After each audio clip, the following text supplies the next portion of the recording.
money. In this general accounting course, we have done the most difficult. We have constructed the first income statement and balance sheet of a firm.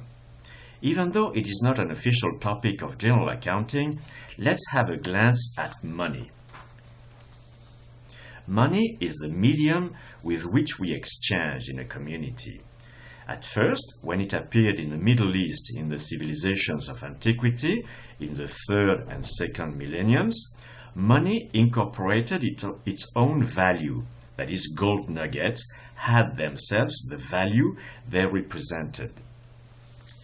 King Croesus of Lydia, who lived between 560 BC and 546 BC, when Lydia was invaded by Cyrus the Great, is the first monarch to have coined their value on the face of gold tokens, thereby inventing coins and opening the door to money made only of signs on material support.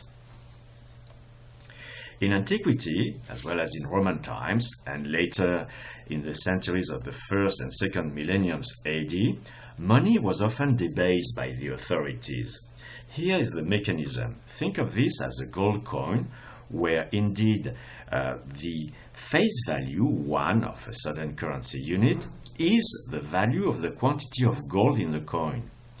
If you issue a coin with the same facial value, 1, but less gold, now you have a coin where the facial value is higher than the real quantity of gold inside.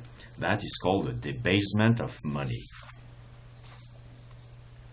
By the 4th century AD, Roman coins had become very thin and can be viewed almost as paper money, since the metal support of the coins was almost, I'm exaggerating just a little bit, as thin as cigarette paper. In the 12th and 13th centuries, when Europe had recovered from the Dark Ages, that is the second half of the 1st millennium AD, the economy revived, and we saw, among other things, the appearance of bills of exchange, which were true private paper money. This period is when appeared in Western Europe a big demographic growth, cultural developments, the foundation of universities, of big trade fairs, the invention of double entry accounting, of banking, etc., and in particular of bills of exchange, which played a big role in the development of modern money. Precious metal money still existed and was still regularly debased by the monarchs. 2 names are remembered, among many others: Philip the Fair, the King of France, who was born in 1268 and died in 1314, and Henry VIII of the Tudor family in England, who was born in 1491 and died in 1547, but there are many more. But paper money developed, and particularly in the 17th and 18th century. John Law was born in 1671 and died in Venice in 1729, is one of the first to have understood that the money used by a community doesn't have to have intrinsic value, and that paper money can be the standard medium of exchange. In the 17th and 18th century, Western monarchies had reached the climax of their power, and they could control their paper money supply.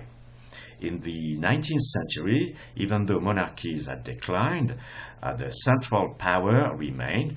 We saw central banks appear, as well as the concept of legal tender money, that is, paper money you cannot refuse.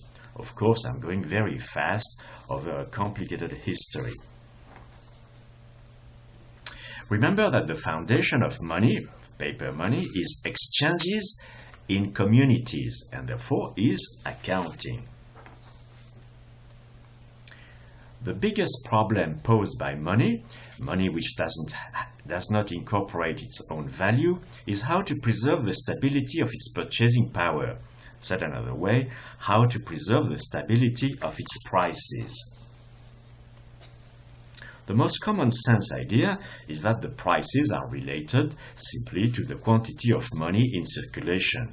This is the so-called quantitative theory of money. It is based on the observation that if you multiply by 2 the money supply, that is the quantity of money, of coins, whatever in circulation, as well as prices, you have not changed anything. You have changed nothing.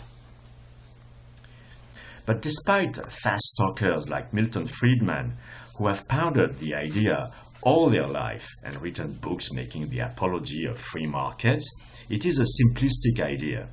Inflation can appear without a change in the money supply.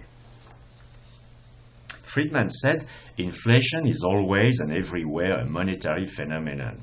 It's a famous sentence of this man.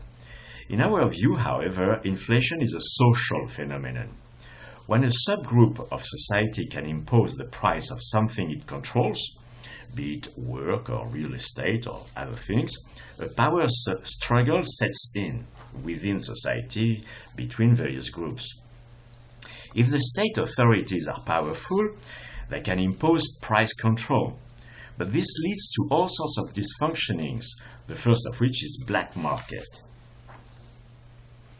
An alternative is to let the powerful subgroup impose a low price to work, that is to let a free market set in.